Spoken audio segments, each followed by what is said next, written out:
right, everybody. Welcome to the Evolution Security Podcast. This is Aaron Davis and Eric Davis, also known as the Tactical Twins. That is tongue in cheek, by the way, but it has stuck. Eric, remember that's our actual band name, not Yeah. not our names necessarily for the show. Aaron, I will add to that it's time for you to get me some new tracks so we can get some new bumper music Bro, rolling. I've got some new gear I've been messing with to get some better recording, so and that I can get them done faster to you. So Awesome. you just need to be home, bro. I'm ready. Yeah, All true to right. that. Well, we are excited to have Raul Martinez on with us from Rogue Methods. We have been following him for a long time, and we've hoped to get him on for a long time. Now the stars have aligned, and we are stoked to have you on, Raul. How you doing, buddy? Doing great, guys. Thank you. Thanks again for having me. I know, like you said, things had to work their way to being here to this point.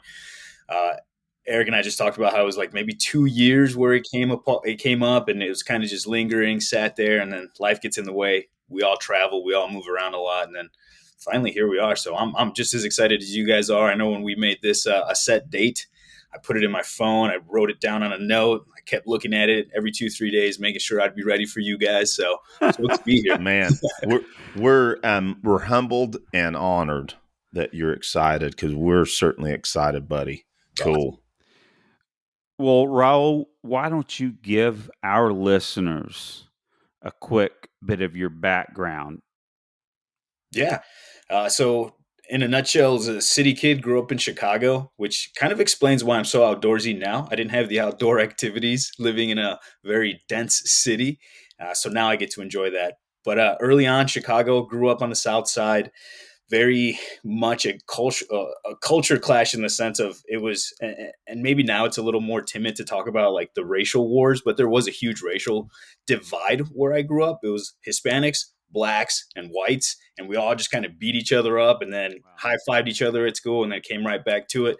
But that's how city life was for us growing up. I remember as a kid, mom would yell out the window and it would ping off of the other lady that was watching out the window, and it would ping off the other lady, and like the mom screaming through the windows in the 3-story high rises, right? Real dense city environment. And it's like, hey, Raul, your mom's yelling. I'm like, oh, okay, my mom's yelling. And I'd yell back, I'll be right there. And then it just echoes down the street. That kind of like big city living. But it was a cool time growing up. A lot of fighting, a lot of getting beat up, a lot of chasing dudes down, a lot of getting chased back home. Gang stuff, obviously, just because it was like a second home. It wasn't anything where, I mean, looking back at it now, it's like it made sense then. Maybe it's foolish now, but it was just a lot of moving around just because we all lived together. We all friends together, and we ended up just doing dumb stuff together, right? From there, moved to the north side of Chicago, so I was lucky enough to get to know the whole city in this small time frame. So 10 years on the south side or 12 years on the south side, moved to the north side, got to know the north side. That's where the true affiliations became a thing, trying to fit in, be with the right crowds, a little bit of skateboarding, a little bit of gang stuff, a little bit of BMXing, you know what I mean? All that good stuff. From there, right my senior year, I started jujitsu. So it was like 2001 when I first started jujitsu, way back when. And that was another group, right? Everything's cliquish, and every one of those has its own little groups and its own little tough guys and push it to the limit types. So on the north side, that's where everything kind of came together. Military became something that I really wanted to do, and then that was the big next section of my life, was join the military in 2005. From '05 to '07 was all train up stuff, deployed in '07. From 7 to 9, we were in Iraq, southern Baghdad, came back, became a drill sergeant. That was where I fell in love with teaching as a whole. I mean, the military paid and sponsored my train the trainer, right? So it was like the coolest experience ever. Became a drill sergeant. That was super cool. Left that while still in there. I was in the reserves at that point with the 95th as a drill. From that, I bounced into contracting, only contracted for about 2 years.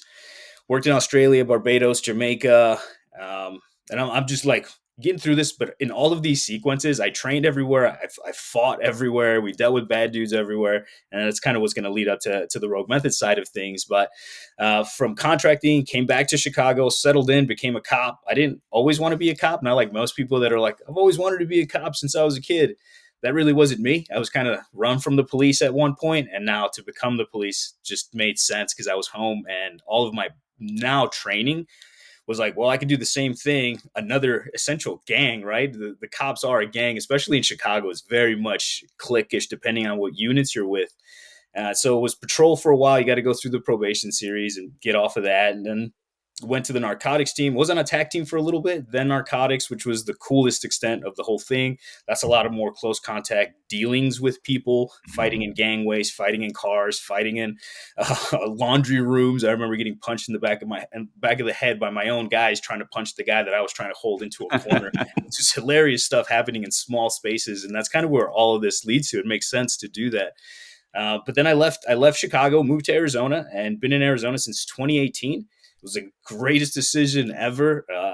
I was skydiving a lot, and that's what kind of got me here. I was like 300 skydives into my first year skydiving, which is like high speed jumps. And then moved to Arizona, was a deputy here for a little while. So went from like city streets to high desert terrain in a pickup truck or in a 4x4 truck, just driving cross country, an hour and a half to some calls sometimes. And again, having to be alone and dealing with people in their homes, the whole fighting at proximity or being close and uptight with people just made sense.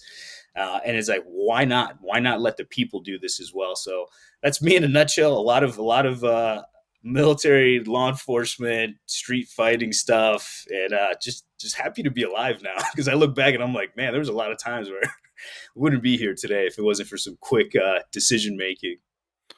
Well, Raul, I would say, and this is what I thought because I know a bit about your background, and again, been following you for a while, and then you explaining some of that even in more detail.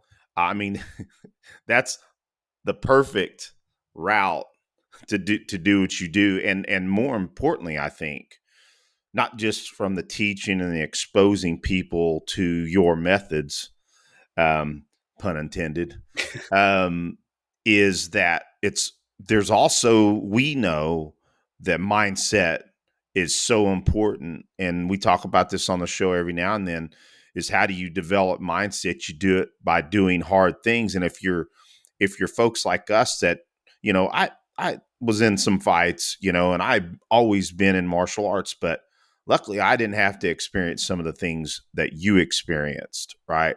But my point behind all that is that you worked the hard way to get your mindset. Am I wrong there? Everything was the difficult route when it could have been maybe simpler. I could have learned some stuff from books or from experienced folks.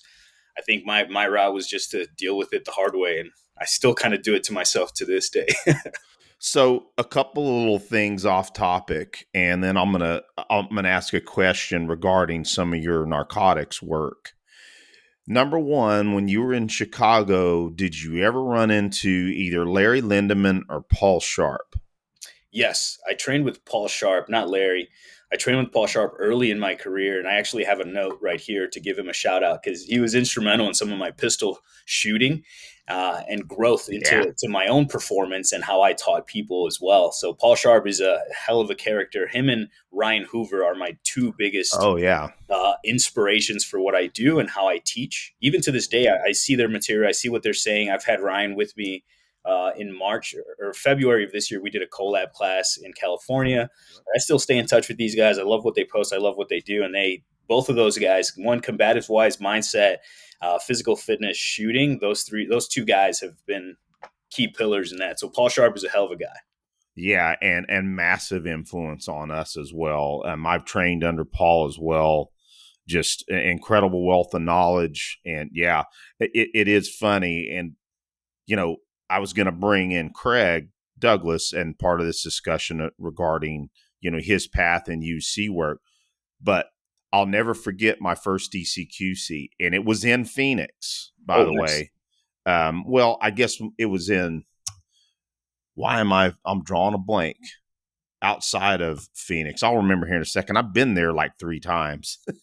But anyway, where the range work was done, well, the whole thing was done, but um it's actually it's not, it's outside of Pinal County, or is it inside Pinal? Anyway, doesn't matter right now. My brain's full of a bunch of crap right now.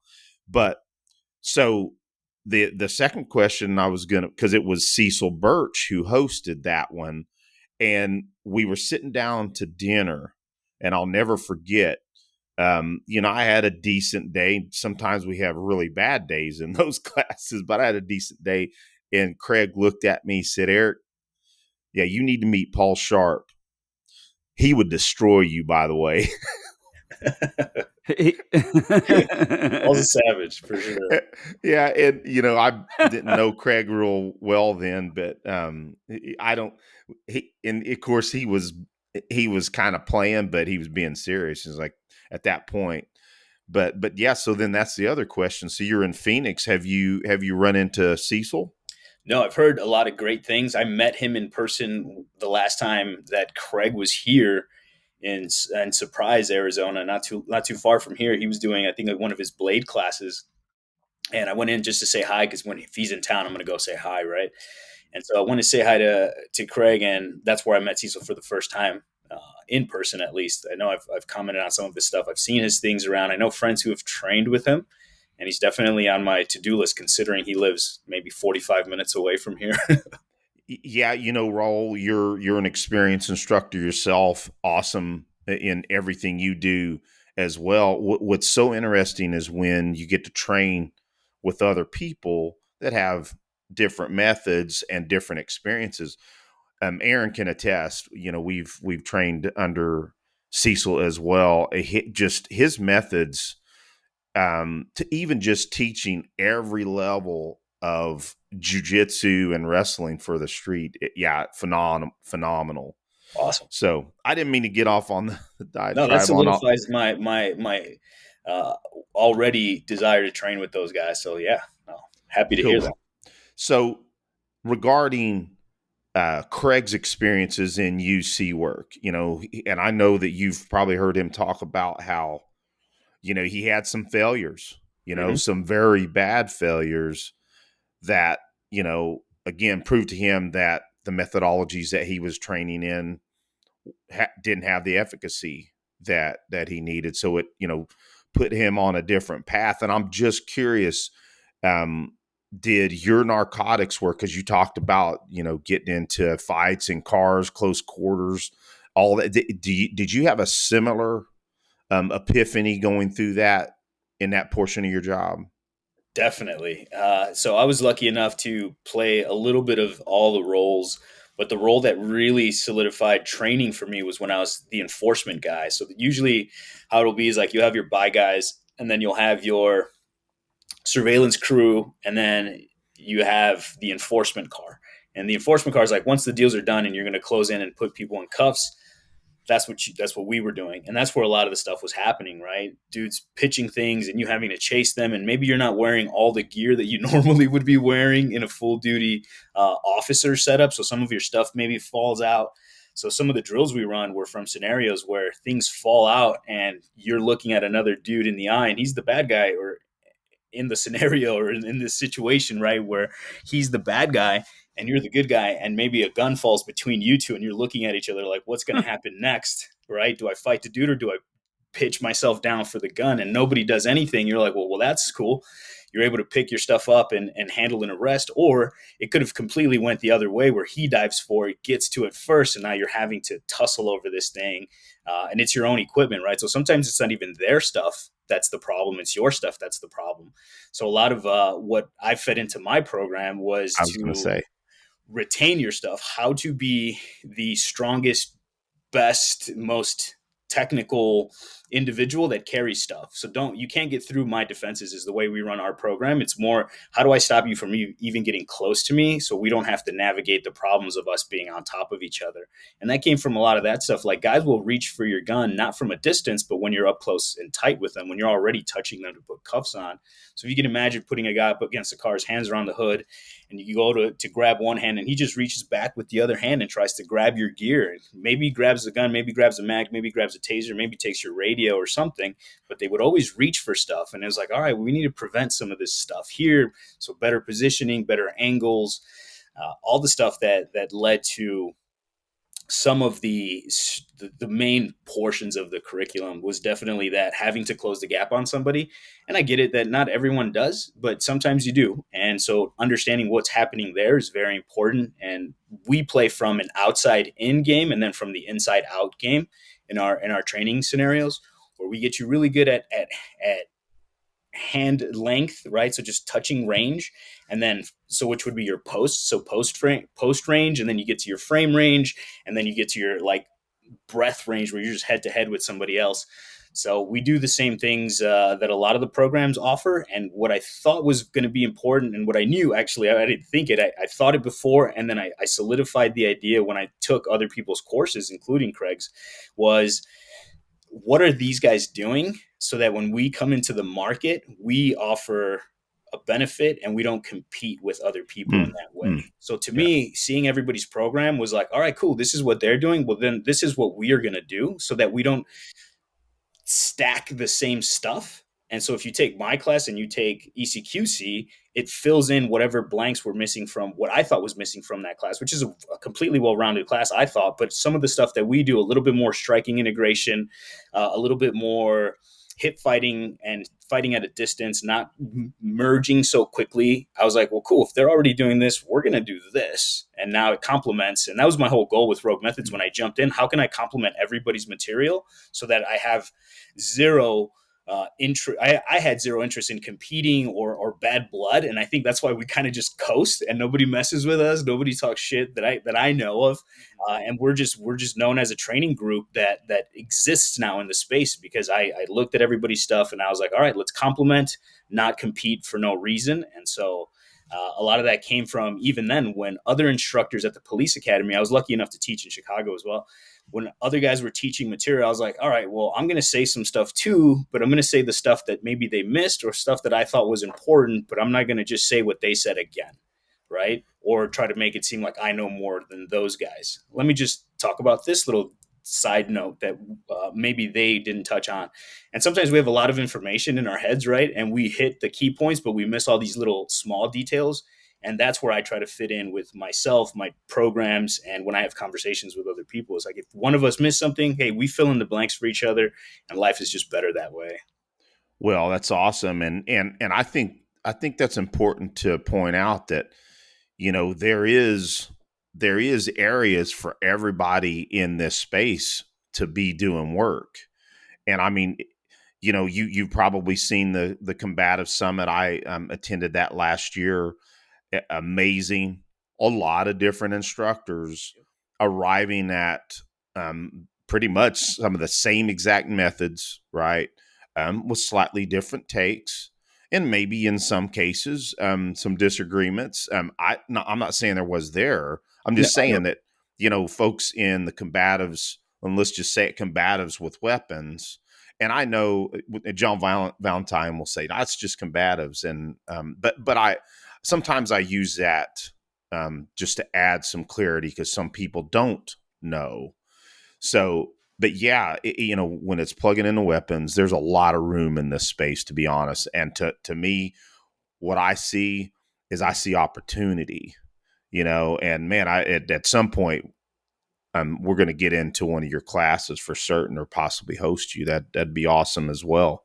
Yeah, it'd be great to show just a little bit of what we do. So, and again, it just fills in the blanks, man. And that's what I wanted for us. And with how I see the future of this, since we're on the topic of combatives and how it's going to grow and evolve and how there's space for everybody, my main goal was to find younger instructors that were doing some good things and then hyping them up, giving them what we have as older guys, right? I'm older. I'm like 42, pushing almost mid 40s, right? So I want to see the 30-year-old guys, the 27-year-old guys that are strong, capable, and like, how can I feed them work? How can I get them into the business so that they're even starting younger than what we did? Sure, they might not have that 10-year lag of fighting overseas because there's no wars for them to fight right now.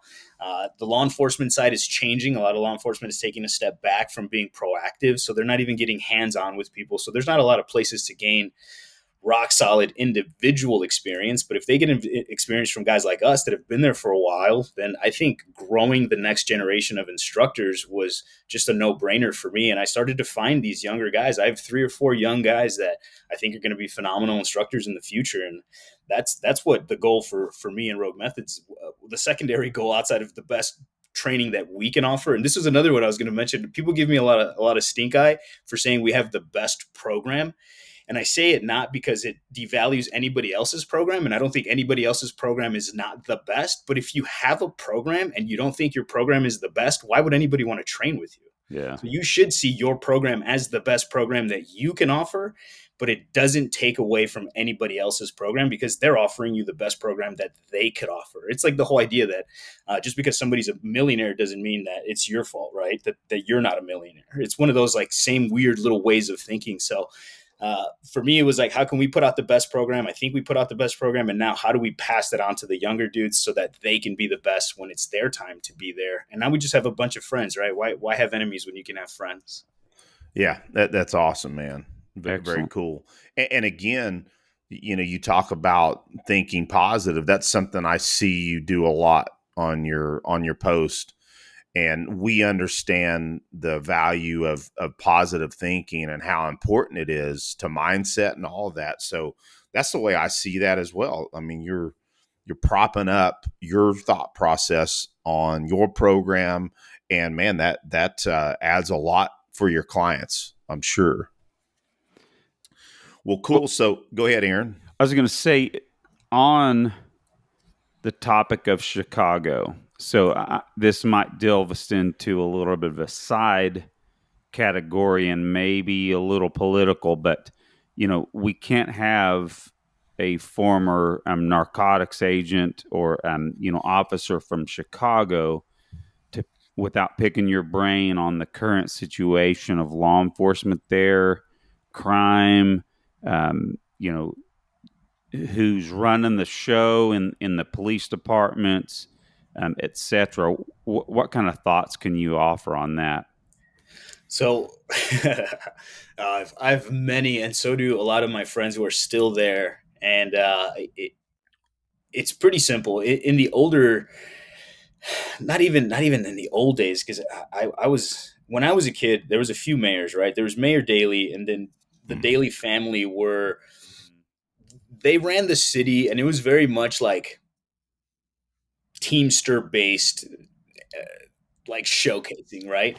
So the mayor was very involved in that. I don't want to say he had ties to anything specific. Maybe he did, maybe he didn't. That's not my place to judge or talk about. But he was connected to the point where the city streets were always clean. The garbage was picked up on time. Mm, Crime was less so because he allowed the police to do their job. He allowed the Teamsters to do their work. So the city worked together, maybe not in the cleanest ways, right? Like how people romanticize and wish that everything was like honky dory government cares for you mm-hmm, kind of deal. It was very much backdoor deals. We'll give you this contract if you make sure this never gets there and this doesn't go bad, because everyone's doing things together. So everybody was earning together financially, and the city was reaping that reward by having a good, clean city, good water, good infrastructure that was always taken care of. And then something shifted when the Daly family left. Their ties to the Teamsters left, and now they got actual politicians in place that are looking more for political gain versus how do we make this city work? Because they were a traditional family. They were from Chicago, so they were invested in the city. They lived in the city, so they cared about the city. Now what we're getting police chiefs that are not from Chicago, so they're bringing guys in that were former FBI guys from New York, and then you'll get somebody from California, and you'll get somebody from Dallas, Texas, and guys that are not even from the city who are now running the show, and they're just there for their next political play. So how can I do a good job for 3 years so that I can go be a mayor somewhere else, right? So they're doing these like stints in major cities where before it was run by city people who were from there, generations of Chicago folk. And that's why things were taken care of a little bit earlier. Fast forward to now, where everything's just a political play. How can we get a colored mayor in? Because that's going to be the DEI thing to do. And that's what's wrecking the city, because now nobody's held accountable, because now you can't even knock on their doorstep because it becomes a racial thing, and it has nothing to do with that. And it has everything to do with Exactly. work ethic. And so the work ethic has changed from the very top of the food chain. And you guys know this from leadership roles. If the top of the food chain is poisoned, everything down the chain is going to be bad, because then nobody has anybody to answer to. Because even if the person who should be answering to the problem is held accountable, they're not really being held accountable. They're just slapping on the wrist and getting them promoted, right, or demoted into a different position in one of these city works. So the people see that, the rank and file see this, and they start working less, they start doing less, and it's more about just showing up, collecting the paycheck. And so that allows the criminal elements to be emboldened. So they're like, well, cool, if these guys are just cruising by, they're not even looking at us anymore. And this is now, we're talking like street level cop stuff. If the cops are just driving past criminals and not even looking at them and just focusing forward and driving, they're going to do whatever they want, because they know that there's no consequence to their actions.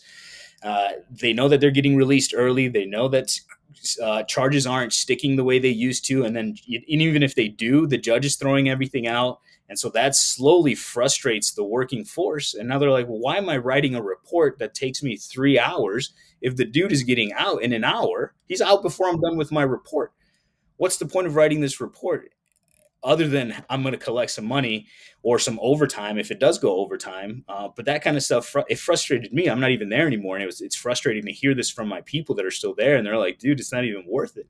It was a lot of fun when we were there. I mean, one of the hottest summers when I was working narcotics, it was in 3.5 months, we had put handcuffs on 180 something people. That was almost like 2-3 people a night. Wow. 4 sometimes. And it was a hot summer. It was that summer of 2018 or 2017, where the heroin crisis was just spiked right before the fentanyl crisis hit. So we had the wave of heroin before fentanyl. And so it was a hot summer, and that was still a cool time, because every arrest we made, we had like a 98% conviction rate or higher, just because we wrote good paper. We were allowed to work. So they're like, hey, we trust you guys. We trust your leadership. You handle it how you guys are going to handle it. Bring back the reports. Make sure you're within the bylaws of police work, right? Don't violate any civil rights or civil liberties. Do your job well and have at it. And that's how it used to be. It used to be a lot of that, like, hey, be the best that you can. We trust you and support you. Now there's a lot of oversight and over management and micromanagement. And so what happens now is nobody wants to do anything because nobody wants to get in trouble. So the city is just, it's in shambles. Unfortunately, I have family that still lives there, and they're worried that it's going to get worse. And I think it'll get worse until you get another strong mayor and some strong police chiefs that are more about doing the right work instead of just getting things done for the sake of TV. Well, so what you're saying, I know I'm just putting a fine point on it, but it sounds like what you're saying is these politicians that say they're making things better for underserved people and demographics, that they're really not they're doing things that are harming them, right? I mean, I was uneloquent in how I said that, but these politicians are saying one thing that they're doing, and the results are not adding up. Right. And that's what it seems like it's been. They say it enough that they believe it, and they hope that you believe it because they said it a bunch of times. But there is an actual number sheets that the city runs up, and I think it's every week or two, they get these sheets, and it shows you all the crime stats and where they're happening. And that's kind of how information gets passed out into the districts. And then they make decisions as to, are we going to send more manpower in that direction? Are we going to send the detectives over there? Are we going to pull from one side and send them to this side? And that's how they move manpower around in the city, depending on how aggressive certain areas are with crime. And so when they get those numbers in, if they get those numbers, the numbers are pretty honest, but how they'll change it is like, well, it was because of this event, or it was this thing. So take 10% of that off. And now the new sheet with the 10% off here, 20% off there says, oh, crime is down. But that's because they're able to manipulate the numbers, and it's super frustrating for the people who are actually working. So it's rough to see. Well, you just piqued my interest when you enunciated some of that. We just had John Hearn on not too long ago, and one of the things we talked about is the transition from the UCR FBI UCR to the NIBRS system. And to my knowledge, and you can absolutely correct me if I'm wrong, to my information, in 2021, Chicago stopped passing their data up to the NIBRS slash UCR. So again, the NIBRS numbers showed a decline in murder when there wasn't a decline. You know, I don't want to get down too deep into the NIBRS numbers, but I personally found that interesting. I mean, am I correct on that? That Chicago stopped passing up that information to NIBRS, and Yeah, your thoughts if on it that? was an election year, or if it was a cycle where they needed popularity in the political realm, they will not report certain things, or they just won't pass information on, or they'll hold the information just long enough and then pass it on as time fades. But I have heard similar things where they'll hold certain numbers out of the public realm for a little bit. So yeah, Well, it's it's just convenient that in 2019 to 2020, we had that, and this was even low numbers, was the 30% increase in murder, which, looking at other numbers with the Bureau of Justice Statistics, it was probably more like 44%. And so it was still climbing. And again, Chicago pulled their numbers, so did LA, and so did New York. mm. So, but yeah, again, I didn't want to get too far off because I want to get back to discussing your stuff. But yeah, when you talked about those numbers, the crime numbers, that really made me think about that, man. It's And you're talking crazy. about like national level numbers. There's like city block numbers. Like there's some city blocks that rank super high with crime activity, and again, they'll just manipulate those numbers. But yeah, on a national scale, if they're sending that up, they're not gonna. I mean, you throw in something heavy duty like Chicago into the national scale, that throws a national number Yep. into this skyrocket. So Yeah. I'm not So surprised they would hide that. yeah. Yeah. When you got those three cities, their numbers are not in the NIBRS numbers. That's a problem. The three major cities of crime. Exactly. Well, so you kind of hit on, I mean, I really like the way you described how you arrived at Rogue Methods. Can you talk a little more about the philosophy of why you teach what you teach? Yeah, a lot of it has to do with informing the public and making them better equipped. And this again comes from being in law enforcement. It's being on the patrol side, and even on the deputy side here was sometimes. And honestly, I think if people were just better trained, they would handle situations for themselves. And not saying that every situation should be handled by the public. Sometimes you need backup, and in my opinion, law enforcement should be the backup to something you couldn't handle, but we shouldn't have to be, or law enforcement, I'm not a cop anymore. Law enforcement shouldn't be the problem solvers for everything. I think the community should learn to solve some of their own problems, and that would keep law enforcement out of people's hair, which allows people to be a community, right? But everybody wants this oversight, but then they don't want oversight. It's such a conflicting thing. Humans are usually the element that throws everything for a loop. Um, but the philosophy was this. It was pretty simple. It was, how do we give people the skills who don't have them? Because we all know that some people are more office oriented. They work inside. They don't get a lot of outdoor time. They don't have time to go to the gym. They're just busy scheduled folks. You have people who are athletes in high school who have some potential. You have people who continue to be athletes. And then how do we get them all in one room to learn some skills that'll help them and their families? And so the philosophy was, how can we build a program that can touch these three types of people: the better trained, the wanting to train, but maybe just getting 1 or 2 days a week of fitness stuff, and then the no training, which is a very unique thing to get these three types of people in one room, getting them all trained up and having them able to walk away with something tangible that they can practice on their own, that they can practice with their kids. A lot of the drills we do are drills you can do with your kids that you can play around when you get home, your wife to empower her to be a little bit more aggressive. So the philosophy was to take things that can empower the people so they don't need outside help as much. And so it's like, how do we do that? How do we get everybody to do this? Well, the program needs to make sense. The verbiage needs to be easy to understand, and the drills need to be something fun that people are willing to do.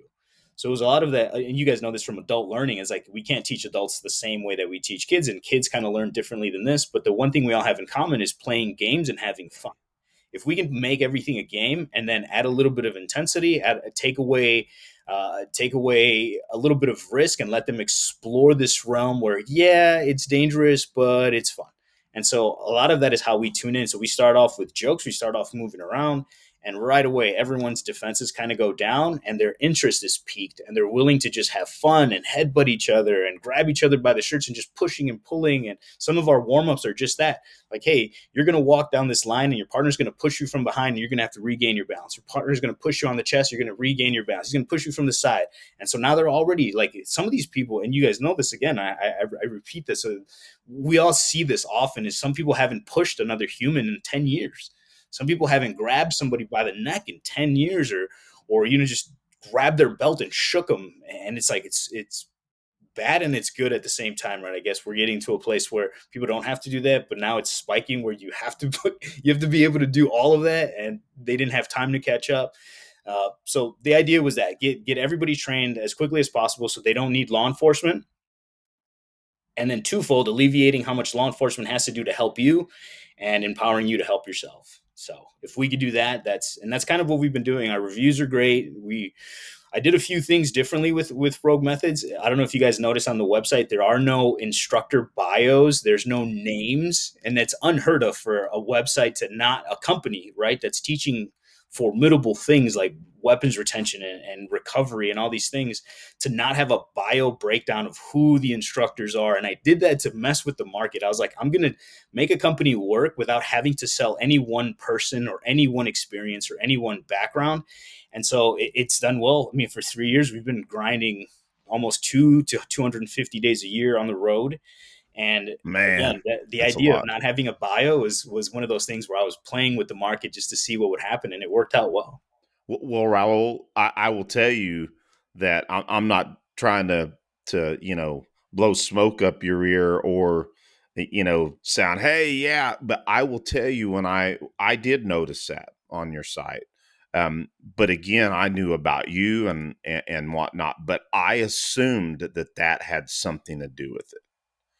That because we can have instances where people are chasing after a figure, right? And I think that's laudable, that you did that, because then it does become about your courses itself. There's plenty of information on there, great descriptions. What I will say to you, I cannot emphasize enough how important that play is in drills. And sometimes not everything has to be a full evolution, full speed. One of the other things I noticed, and a lot of the other folks that we train with as well say this as well, and that's that you don't have to do the final drills, right? But I would bet that even when you offer that to your clients, even those that probably would have the trepidation, probably go ahead and do it anyway. Am I right? Yeah, there's the only time we've had people not do a drill is they were holding back because they had an injury that they didn't want to exacerbate, and I totally Completely understand. understood. Yeah, I'm like, I don't want you to do this drill, Yeah. because it's one thing to drill at a pace where both of you are like understanding. And so this is a few little things. One is you keep the same partner roughly for the whole time, because as the days go by, you get to know each other. And so when they're about to tense up, when they're going to do something weird. So if I add you to a new partner to do the final drills, then it's really tough for you because this guy's a lot different energy than the person you've been working with for the last 2 days. But I'll mix and match partners. If I don't like the way two partners are, one guy's more skilled than the other, or maybe one dude's a little more, I'll switch partners around to make sure everybody has the right partner. Good, That's good. one. Man, that's unique. We really try because it's for the experience is for them. Like I've already done this and I fight in every class with Yep. one of the students, one of the instructors, which I I think was is, going to bring that up, brother. Get but some. Yeah. yeah, I get in there and I show them what it's supposed to feel like. And there's some drills where it requires what we call quote unquote bad guy energy. So not skilled fighter, but maybe just overwhelmingly aggressively pulling something, right? So if I'm overly aggressively pulling the handle of your gun that's in your holster and you're just holding on to not let it come out, then I give you very specific energy where your partner already knows the drills. He knows what you're going to do to counter. So he might just go counter to counter to counter to counter, right? So it just becomes this counter fighting game where I'm just going to give you one energy. And if you get it, awesome. And if you don't, we try again. But I'm not trying to win against the people that one, especially as one of the coaches, I'm not trying to win against them. I'm trying to get them to perform the skills to hit the checkpoints so that they can successfully learn something from the drill. And so the bad guy energy is very important. So I'll get in there and I'll mix it up with everybody. To this day, I fight. I don't care if I get hurt in the classes. I live through injuries. I'm currently mountain biking because I can't run. So it's like I just live injury to injury. Whatever injury is next, I deal with it and I pick up another thing. But hands get wrecked a lot in those classes. You know how that goes with tools, right? Your hands get mangled. But yeah, we get in there with the folks. It's a lot of fun. Yeah, incidentally, in Cliff Byerly's class, of course, myself and another partner, we ended up fighting over a gun, and it happens, in that situation, and my index finger definitely got wrecked, and I dealt with that damn finger healing for a year. I mean, in all honesty, that's a minor injury. And frankly, our audience members know I've been dealing on and off with my back again this year. So, yeah, we just got to, I always write a list. Okay, I got this injury right now. Okay, what can I do right now? Yeah. And put my focus in that. So that's what we got to do. Just keep trying to stay consistent on what we can do. So one other little unique feature with the shirts that we have shirts that people can purchase, but then every year I do a different logo and a different color. And it's a shirt you can only get after you complete the 2 days. So I don't do like certificates unless they need them for work or something. I do it's a handshake and a t-shirt as a you fought to the very end kind of deal. And if you don't I have done this where people won't do the drill because they're injured and I'm like, hey, I'm sorry. Next time you come, you'll get the shirt because you'll fight, but you have to fight to wear the shirt. And that was one of those first unique things people were like super pumped about it. They're like, oh, we get a Cool. shirt. And then now people wear it. And like I get photos from like Disneyland and people just randomly, they'll run into each other who were friends and they're like, dude, we got our shirts. And it's like, it was a cool little thing to definitely build the community aspect of it. Something people can see in photos and be like, oh, that's the 2023 fight shirt. That's the 2024 fight shirt. That was that 2022 fight shirt. Man, you did that class. And so it does spark this conversation thing. So for me, it was like something that'll be cool. We can all wear it on day 2. I wear the shirt that they're going to earn that day. And then they're like, what's that shirt? We haven't seen that on the website. I was like, oh, you'll see it at the end, man. And it's a handshake and a t-shirt. And it commemorates their success at the end of the 2 days. And that was a cool little feature that people were really excited that we were doing for them. That's badass. And Aaron can attest to this. I think all of us that when we go through courses like that, you develop a camaraderie, and you should be any person self-selecting into any course like yours, like any of the ShivWorks Collective or anybody doing similar training, Kelly McCann's courses, anybody making it through courses that self-select in that, they deserve to feel pride. And no doubt that t-shirt is one way that, they feel pride, and they should. Yeah. And all these classes are tough. I love going to them. And it does. At the end of the 2 days, you look around and you're like, damn, dudes, we did this. And everyone's like, yeah, we did this. This is awesome. And now you have friends you can talk to. We have a small network of all the students that hang out. They go to classes together. They do other stuff together. If they're ever driving through town, I've had a guy who travels for work. and he was in town. He's like, "Hey, I'm in Phoenix. You know anywhere we can that you would recommend to eat?" I was like, "Yeah, meet me here." And he's like, "What? You're gonna eat with me?" I was like, "Yeah, let's go to lunch, dude. You're in town." Cool. And people will just do that as they pass by each other. And I love seeing two of people who've come through our program. I'll see them in other classes, and I'm like, yes, collect the information. Don't get stagnant. Don't idol worship. Don't only like one dude's stuff. You have to see what everybody offers, because everybody offers, maybe it's the same topic, but they'll offer their life experience that got them to why they like that one thing.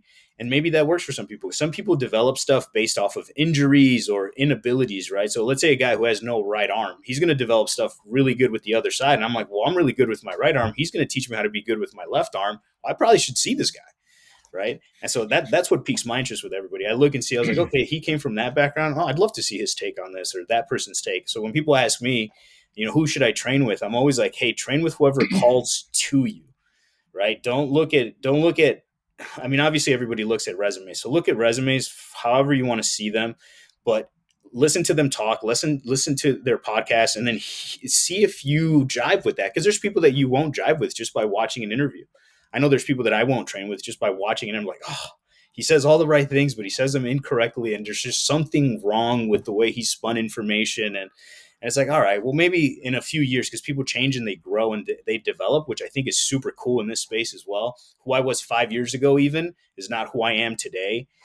This like super positive, push hard forward energy is like in the last 3 years, that's where that developed. Right when I launched Rogue Methods, I knew I had to be at the top of my energy levels and at the top of my motivation levels. And it's been this beautiful thing now. As I wake up smiling, I go to bed smiling. I'm beat up and broken. I just kicked the gear shifter on my mountain bike yesterday as I fell over the handlebars, and I just Oh sat boy. there and laughed.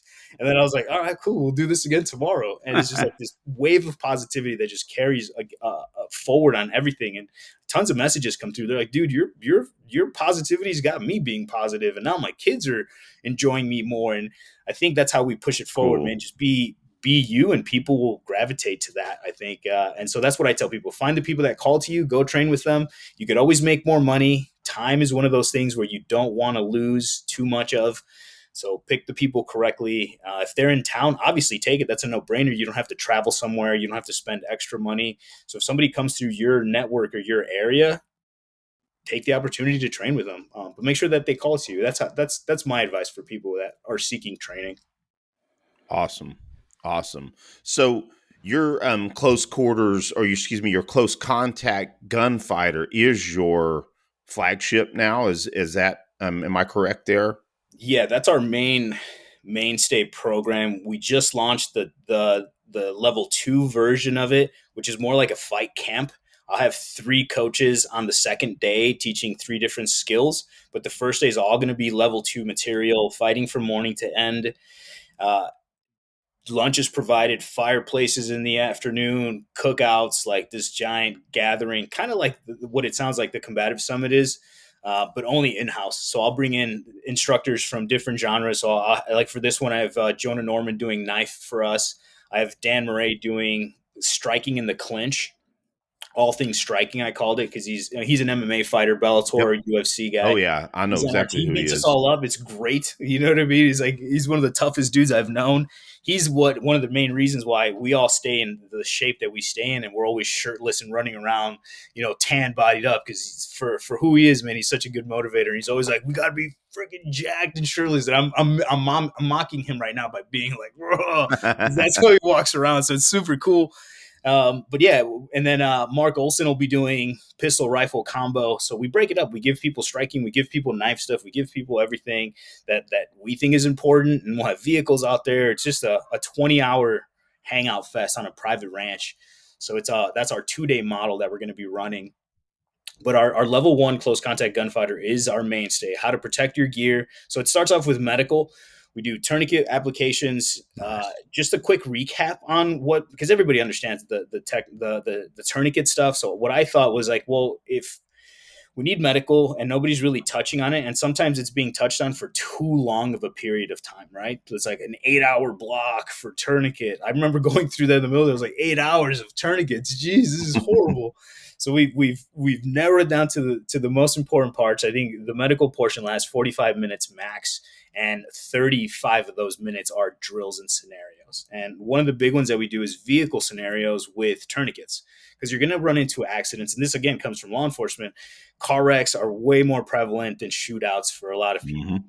And so you might have to come up and legs are pinned. So how do we navigate a tourniquet when legs are pinned? How do we navigate a tourniquet when the doors don't open, when they do open, when we can move somebody, when we cannot move somebody? And everybody works. So guys self-applying inside while partners applying from the outside window to the inside. So car scenarios, open environment scenarios, individual and team-based scenarios. And so medical gets covered, then all of the fight drilling, hand fighting, head fighting, hip fighting, all the good stuff, underhooks, overhooks. I favor an overhook instead of an underhook for weapon stuff.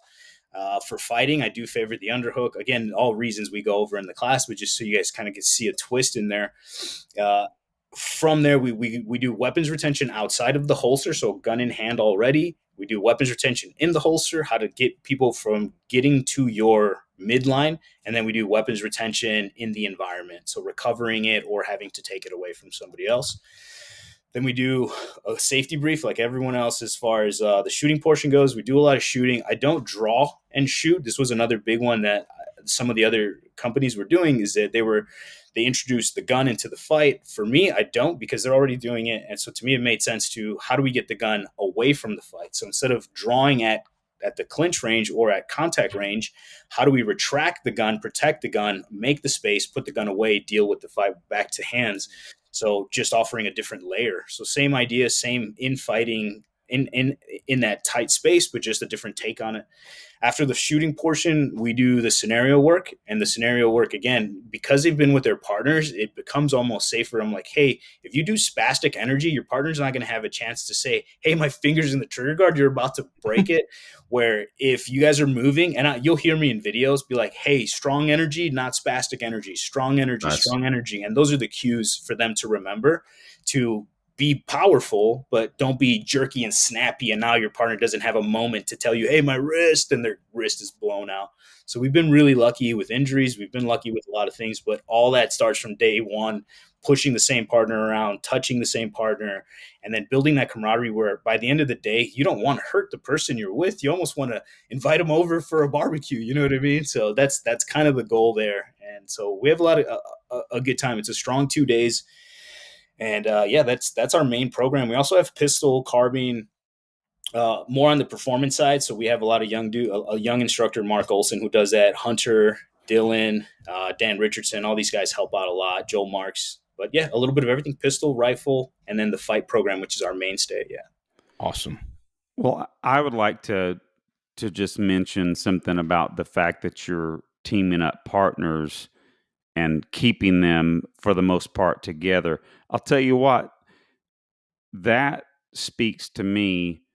You know, I am not near as experienced as Eric in jiu-jitsu and fighting, etc. I've taken a handful. I think I've taken 3 ECQCs. I've taken some courses from Cecil Birch and Cliff Byerly, and of course jiu-jitsu. So I'm used to bad breath distance, rolling with people, etc.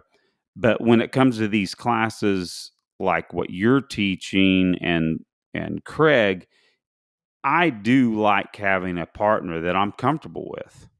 That, and whenever we're told to, okay, switch partners, that makes me just a smidge uncomfortable at first. And to me, what you're doing seems like, if someone has my mentality, they might learn a little more because there's not that adjustment period and sometimes even awkwardness getting to know someone else, and you can barely talk to him because you don't know him, but you've been working with this other guy for the last hour. So that's really cool. I actually have not heard of that, handling that kind of course like that. That was a lot of just from coaching at doing like 2-hour seminars. in a lot of places, even with the police department, I would notice guys were already buddy buddy. I'm like, okay, they'll push each other as hard as they want to go, right? So I'm sure if Eric's drilling with somebody he's known for a while, he's going to go harder with him, even if the drill doesn't call for it to be hard. They're going to go at a certain pace. Where these other two guys who are just getting to know each other, they can go at whatever pace they want, and then they'll eventually get to that high speed stuff that Eric and his partner were doing. We just have to give them time to grow. And a lot of it is that overcoming their own little demons, and by somebody else working with somebody else, the same person, they're able to kind of like wash through that pretty quickly. And I found for what we do is it does expedite the more timid dudes or the dudes who don't have that much time grappling with strangers that are completely comfortable with it. It boosts their ability to catch up to the material a lot faster because they don't have to worry about, oh, well, that big dude or this guy too. And I approach it a little bit from the side of how, well, you know how for competition and even for MMA, there's weight classes. So I usually pair people up by height and similar weights. Obviously, we're not bringing out scales and being super shirts off, scales on. It's not to that extent, but it is height and weight proportionate for the most part. And the idea that the little person should beat the big person. I was like, yeah, that's if you're going to train for a long time. Like you have to develop a lot of things before that. Strength absolutely matters. And so we try to dispel that right away. And I'm like, hey, if you want to fight the big dude at the end, we'll let you do that. But let's get skill developed first with somebody roughly your size, right? So there's a reason why at the highest levels of combat sports, there's weight classes. And so I try to pair people up by weight and height ish. And so once they get comfortable with each other, by the end of day 2, they would want to do it with somebody else, but they're having so much fun with their partner that they'll just stay with their partner. And that was the goal, is to get people to learn faster with somebody they're comfortable with. And you guys see this all the time if you work with pairs and people like that. You'll look and be like, okay, those two dudes are not comfortable together. One of them just doesn't like the other for some reason. And then you just shift partners. I had to do that. The last time I had to shift partners because they were just butting heads was I think we were in Detroit. And one dude was just overly aggressive and one dude was overly spastic. So they couldn't like meet in the middle to do the drills. One was like spastic, and the other dude was just like overly aggressive and like almost like a bully because he knew he was stronger than the spastic guy, which was then forcing the dude to be spastic even more. Yeah. So they were just like vibing with each other in the wrong energy. The energy wasn't flowing; it was crashing. And so I switched those two dudes up, and they got new partners. And then the rest of the time was awesome. And then they ended up coming back at the end and understanding each other better once they were able to work with somebody who kind of matched their energy. So I'm not into like the spiritual energy stuff, but I definitely think that people have certain vibes, and if you can get vibes to match, man, we're golden. And so it helps a lot. I like doing it that way. I've seen it done many different ways, partner rotations all the time. Sometimes just for fun, we'll do partner rotations, but for the most part, we keep the same partners for that very reason, expedite their ability to learn the material. Interesting. I honestly, you got me doing some thinking on that, because certainly when I'm doing drills very similar, that I'm doing a lot of partner switching, switching up. And so this makes me think, maybe trying some amalgamation Well, of that, guys, a good example is, again, I'm just making it clear. I'm a blue belt. I should probably be brown by now, right, Eric? Or at least purple for how long I've been at it. But I've had waning levels of interest and a few injuries here and there. But last week, my main coach was out of town, and a lot of the other people that are normally in my jiu-jitsu gym were gone. So I was there under a different instructor, and there were just completely different guys there, and I was just so uncomfortable. And most of the guys I was rolling with, all they cared about was winning the roll, and it's just both guys. So only one guy's learning something there, maybe, right? But then last night, everybody was back. My coach was back, and partners that I really work well with.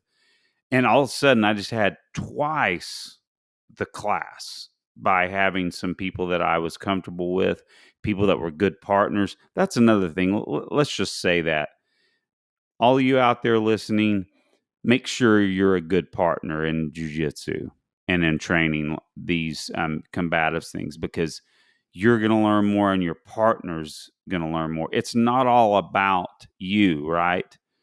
So, and that's what, again, what was really nice about my class last night. I just really enjoyed the heck out of it because I really learned, because I was with people that I was comfortable with and that I know I can work well with. Yeah, that's important. Yeah, I hear a lot of what you're saying, Raul, and I like that philosophy. It's got me thinking for certain, and there is something about some people are fine with going hard.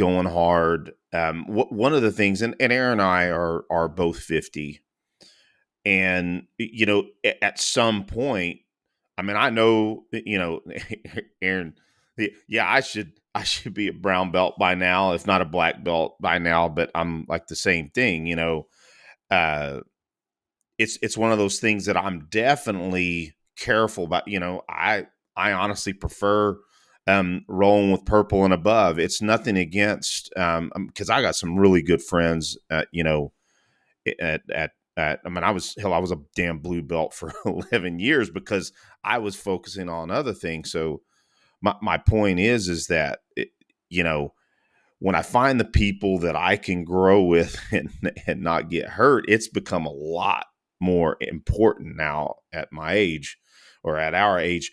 But I'm not saying there isn't a time and a place for a scenario that you're going at it. Oh, yeah. I'm not at all saying that. And I know Aaron feels the same way. It's all of the baseline training that I think it's very important to have that philosophy that you have, Raul. And I will also add this: Aaron and I don't do near as much of the combative side as others. I want to do more of it, but when we do teach our combatives with weapons courses, and I'm just going to be upfront, learn this from Cecil Birch, is that we will tell the clients up front when they're about to have their final drill for the day, is we'll say, hey, listen, okay, you're the good guy, bad guy. We want you to make the experience about the good guy. I'm not saying you have to lose. I'm not saying that at all. But I want you to have the end state of the experience being a good one for the good guy, and vice versa. So when you go and you're the good guy, we're going to ask him or her to make the experience good for you. Now, again, the intent, we're not trying to do full scale evolutions in our courses. Again, you mentioned, we got guys like you and Craig and the ShivWorks guys doing that stuff. What we're trying to aim for, maybe this will kind of tell a little bit about our philosophy on it, is we're actually trying to get people that will never go to courses like yours or ECQC, and then help them realize, hey, I can do that.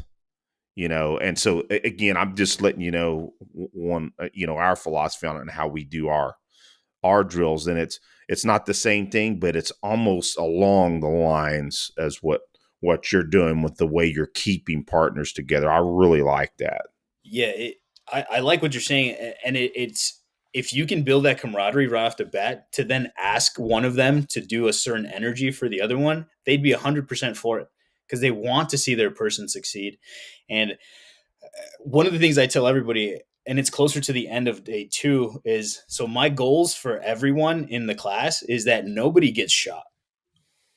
I want nobody to get shot. And I want the gun to go off and I want Sims to fly, but I don't want anybody to get hit, because that means we're doing everything well enough that you're not getting hit, but the guns are going off.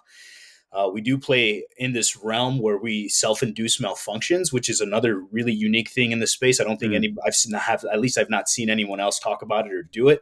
We self-induce malfunctions to make the gun inert, to build the fight, and to give ourselves time to think and not worry about a live gun with a bullet about to exit.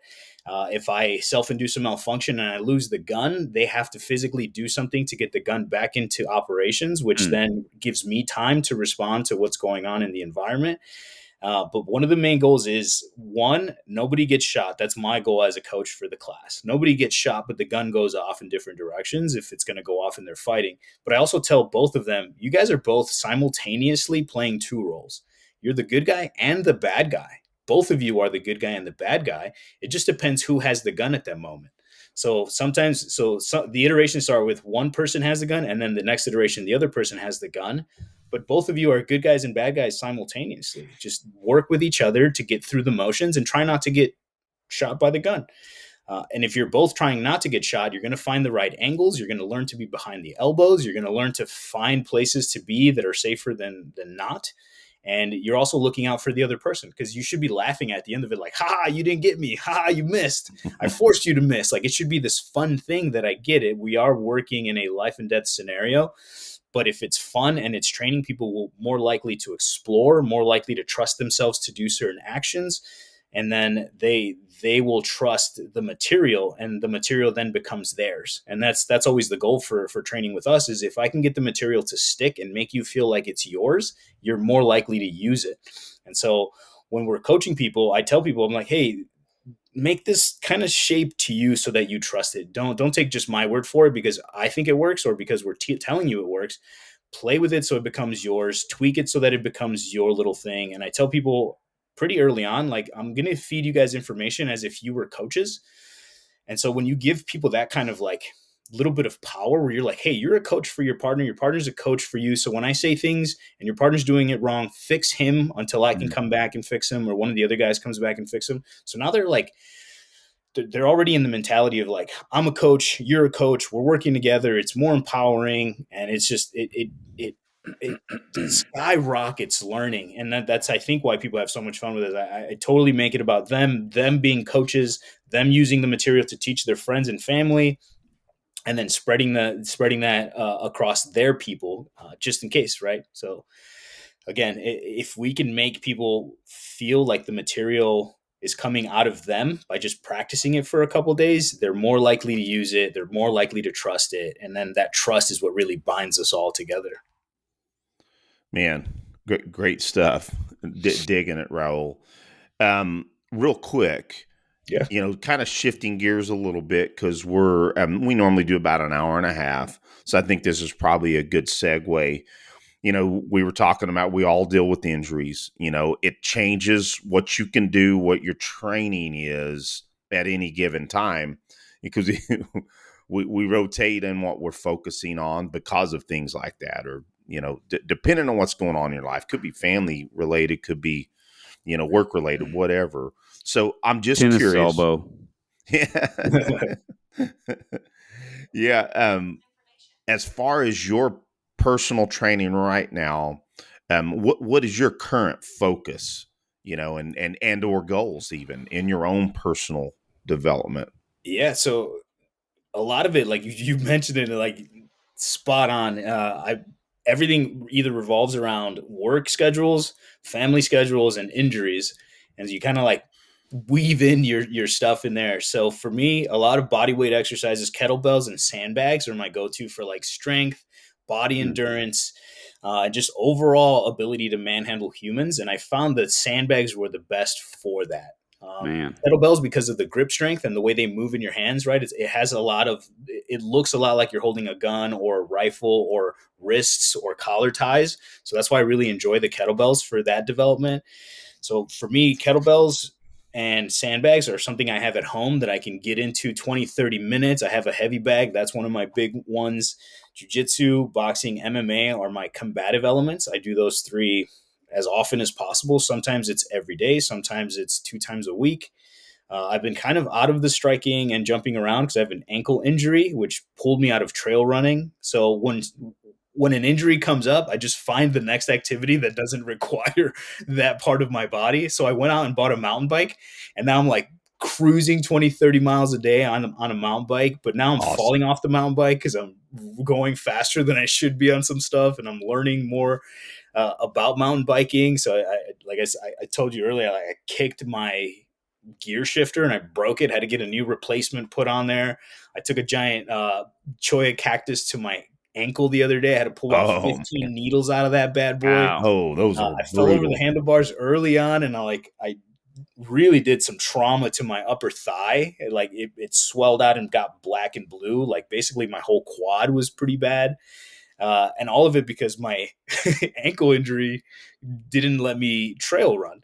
And so I got like the mountain bike became the next most painful thing to do. So I'm finding that there's injuries in all of our sports that keep us healthy, but they all help when the other things aren't Nice. accessible. So I haven't been doing a lot of grappling because of the ankle. And I noticed it too when I did one of the last drills. I knew it was going to hurt it, but the students were like, "Oh, you and the other coach go for one." So we take our shirts off, we put the helmets on, we throw a gun in the mix, we're rolling around, and the very first thing when I base out, I feel my ankle, and I was like, "Oh, I knew that was going to happen." We finished the drill out though. Nobody got shot. Went through it, had a lot of fun. The students always love seeing the instructors fight. I think that's one of the a key element. I want to see it more from instructors fighting with students, fighting with other coaches, letting the people see that they are doing the things they are asking them to do. And I think that's why there's a lot of trust with the Rogue Methods brand. They see the coaches getting in there and shooting each other, fighting each other, doing the mix up. So I think that's a huge one. But injuries are going to be the main one for guys our age. I'm older too. I'm like 42, like I said earlier. So trail running is becoming one of my most favorite activities. I ran my first ultra not too long ago. So I'll give you a timeline on running. This is kind of wild. I ran in the military, but nothing crazy. In January, I was like, I want to run a marathon. So mid February, I run a marathon. Then I was like, what's next? Well, let's run an ultra. So by March, I ran my first ultra, 50K. I think it's like 32 miles, 38 miles, something like that. Dang. And then I was like, well, what's next? And then, so I have a 75K in September, a 100 miler in December, and then I have a 250-mile foot race in May of next year. So Wow. slowly training for those things, and mountain biking is becoming a new favorite addiction. I just keep adding things to do. My wife's like, man, where do you fit all this in? I was like, well, I just got to get up earlier. So I get up super early. I mountain bike. From there, I can go over to the gym and train with my jiu-jitsu guys at M1 Combat Academy. We're lucky here. We have a Green Beret who's also a black belt under the Hoist Gracie lineage. Mm. And so we're pretty lucky there. And dude's a solid guy, Jeff Cook. And so we go to train with him. He has a very good combatives focus, SOC P guy. So he's very into that stuff. But yeah, jiu-jitsu, MMA, boxing, mountain biking, trail running, sandbags, and kettlebells. That's my fitness routine, and it's every day. Awesome. Uh, every day, just because I think if we take like today, actually was a recovery day, just because of that mountain bike handlebar fun ride yesterday. So today I did hot and cold plunging, push-ups, sit-ups, just the little things so that the body knows that I'm still here. And it also it pays tribute to the body, right? We have this machine that moves well. It's a gift from the Almighty, so might as well treat it right and be well with it. So I encourage everybody to do something, Man. to keep the blood flowing. That's awesome, brother. You piqued my interest regarding your instructor being an SF guy. I'm one of the coaches at my gym in the mornings, and half the guys are all third group guys. Just great dudes. And They you might know him. mentioned, He's a third group guy. and that's what I was going to ask you if he was third group. Um, so my coach, Lee King, that's why I'm thinking that maybe your instructor, did he get his through through Greg Thompson possibly? Because that's the Hoist and Greg Thompson SOC P guy. I don't know if you know him. No, he Okay. got his through Crouch here at the MMA lab. Okay. But yeah, Jeff Cook, he might know your guys, and they might know each other. So That's a familiar name to me as well. Cool. Yeah, awesome. Well, Aaron, I think probably getting close to your favorite question. Yeah. Well, this is the most important question of the show, and that is, what are your 3 favorite bands and or musicians? I told Eric, I really like this question because I'm jamming out to music all the time. There's Awesome. always something different playing, but there's always the consistent songs that are like they have their history and they have their like almost like their own power level Oh yeah. that they can bring you to life with. So my all-time favorite band, and it's kind of a weird one. Most people are like, "Oh, really? That would be your choice?" Is Monster Magnet. Oh, So Hmm. wow. yeah, see, I knew I'd get one of you guys to say that. So Monster Magnet, and my favorite song from those guys is Crop Circle. Crop Circle by Monster Magnet. That's my jam. It's an older song, but something about Monster Magnet was rocking for me when all of my friends were like Megadeth, Slayer, Pantera. I was a Monster Magnet. That was my jam. So Monster Magnet, Crop Circle. Check that one out. Metallica, The Memory Remains. Oh, That's yeah. another one. That's Metallica's my band. yeah. Yep. So Metallica is my number two, with "The Memory Remains" being my favorite song of theirs off the Reload album. And then we'll spin genres and go to rap. 50 Cent is one of my go-to rap guys, and it's the older stuff, right? So the song "I'm Supposed to Die Tonight," I play that when I'm like in a funk, and I'm like, okay, this is the jam. This is the beat is steady. It's slow. It's like dark and grindy, and that's another one that gets me through like a hard workout. So those three songs, those three bands, those are my top three go to. Has anybody asked you guys what your three are? Because I want to know. Well, we've talked about it on here, but Aaron, we'll go that direction. Go ahead, Aaron. Sure. Well, so my favorite rock band is the Foo Fighters. Um, I think they're the greatest rock band to ever live. Seriously, I know that's hyperbole, but then next would be, from an artist standpoint, a guy named Paul Gilbert, who is the guitar player of multiple bands, but he really came about in the band Mr. Big. And then let's see here. I do have a hard time thinking this through, but I'll tell you what. Here's another. When I'm cranking up, heavier rock music, I still then turn over to Brad Paisley and Mm, crank some country. I am an Okie, so actually I never really liked country until Brad Paisley. So I'd say that those are my top three right now. nice. So, Eric, we always say three, but sometimes we have folks come on and say, "Man, I don't think I can just stop at three." So I'm going to kind of break the rule too.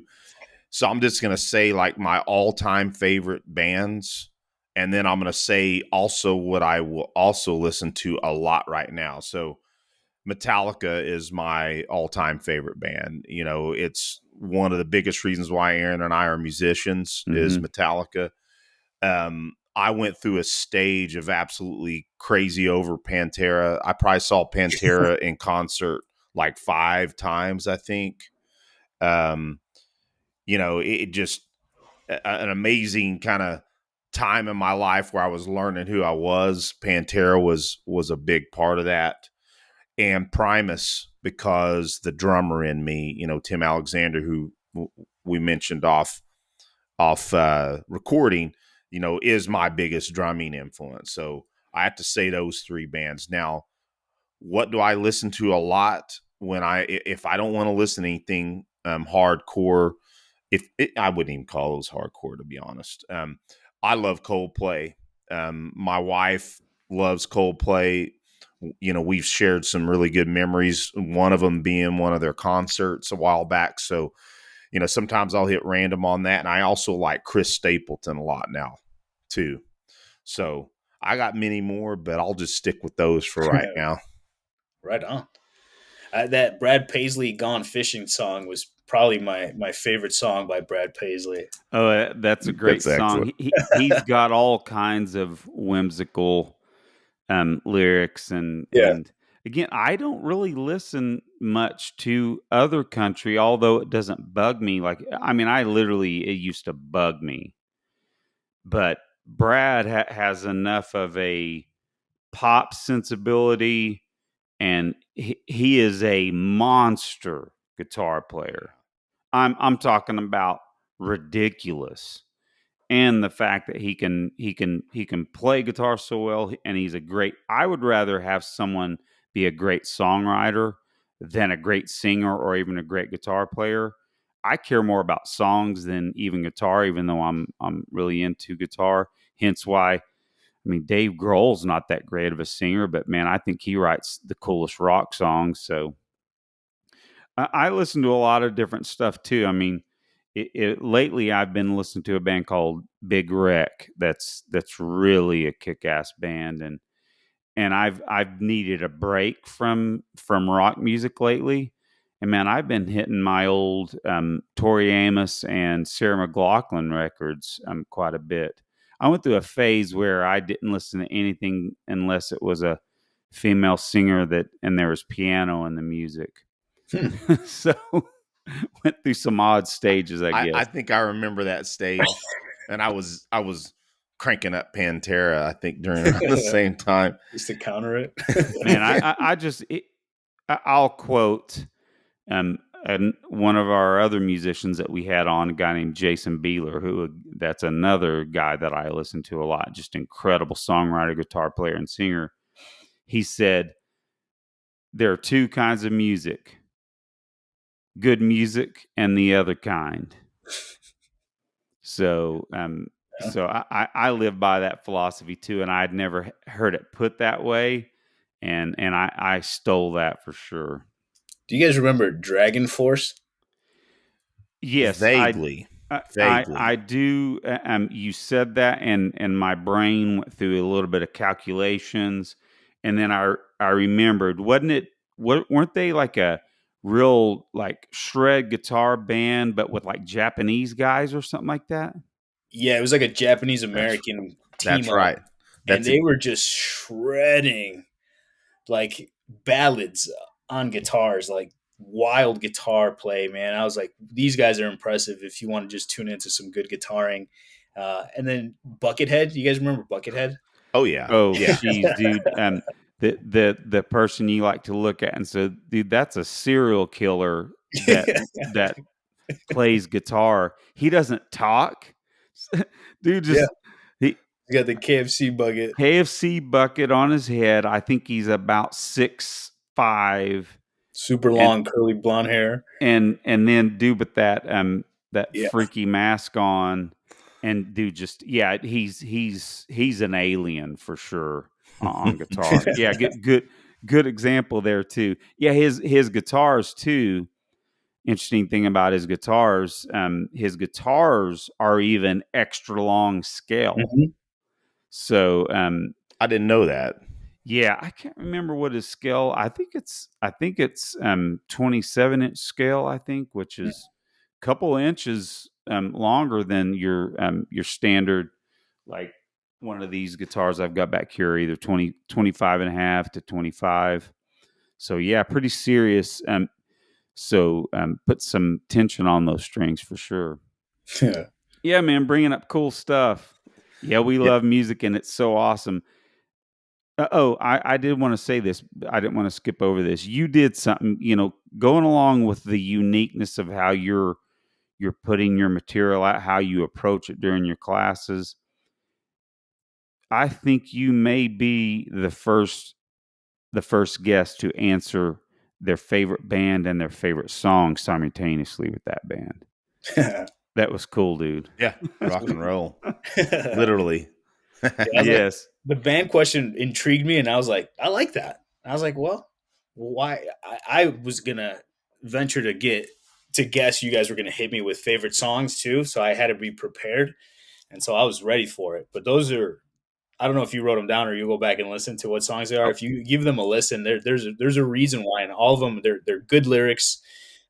And they're, I mean, obviously, you guys know the yeah, there they are. They're just good music, Yeah, man. I'm Some of them I am well aware of, but it's been a long time, so I will be checking them out, and I'll give you a text at Well, some point after I give them a listen. and the Cool. point is, and it's cool, a guy like you that most people would never want to run into and have to tangle with, that you also get excited and emotional about music. That's, man, that's why we're musicians, is because the first time I'll tell you, when I decided I wanted to be a guitar player, is the bridge in Battery by Mm. Metallica. It's literally just two chords, but there's such a growl and intensity of the guitar sound that it's like, dude, when I heard that, I was like, dude, that is the coolest fucking thing I've ever heard. Yeah, And just makes you just go, dang, dude, this is life. You feel the life in this and what it brings out of you. And so that's why, man, yeah, that's why this is one of our questions, because it brings up this kind of stuff. And I well, bring a little speaker with me, and we'll throw music on while we're drilling, and I'll jack it up and I'll bring it down, just kind of like how we do in training at the gyms, right? But I'll do that outdoors, and there's something special about a good tune cool, and good drilling. And I like music that much, so I'll bring it to a class and we'll jam out to it. So rock on. in the future, I cool. am pumped though. When you guys launch your stuff, keep me posted. I'd love to come out and see what you guys are doing as well. We I know will you reciprocate. Yeah, I know you guys are the hosts and you guys don't get a lot of questions back, but yeah, I'm excited to learn more about your guys' programs, and I'm sure you'll put information out there, and you'll have my full support in anything Thank you you Oh, do. very man. much, buddy. That means a lot. Very humbled for that support you're shooting our way, buddy. Right Very, on. very much appreciated. Well, Raul, this has been awesome. I knew it was going to be fun, and I'll just mention this on the air. We usually send our guests outlines, and the fact is it's just a baseline. And yes, we talked subjects, but really, man, it was just a flow. And again, I always think about after we have shows is that typically that's the way it goes. We got some topics we want to talk about, but then it flows into something so much bigger, such a much more awesome conversation than you might think on paper. If that makes sense. I'm just basically saying it's like, man, I expected it to be good, but man, uh, it was awesome, buddy. Thank you. So appreciate you giving us your time, and we're gonna have to have you back on again much sooner than 2 or 3 years. And before we do let you go, make sure everybody knows how to get a hold of you. Yeah, so rogue-methods.com is our main page on the internet, and then at rogue.methods for Instagram. And then my personal page is Raul.Martinez Jr. on Instagram, Facebook as well. I'm super responsive. If anybody sends questions, I answer them. And I do everything, so be patient as I say all that. So it's still a one-man show as far as the company goes. I answer all the emails. I do all the email letters. I answer all the DMs. But yeah, if you need anything from me, you guys as well, reach out. We're here for it. This is what we do. Thanks, brother, and I will put all of your information in the show notes as well for folks listening. Yeah. So, well, cool. Well, Raul, you have a blessed evening. We will talk soon, brother. Excellent hanging out with you. Yes. Thank you guys. Take it easy, guys.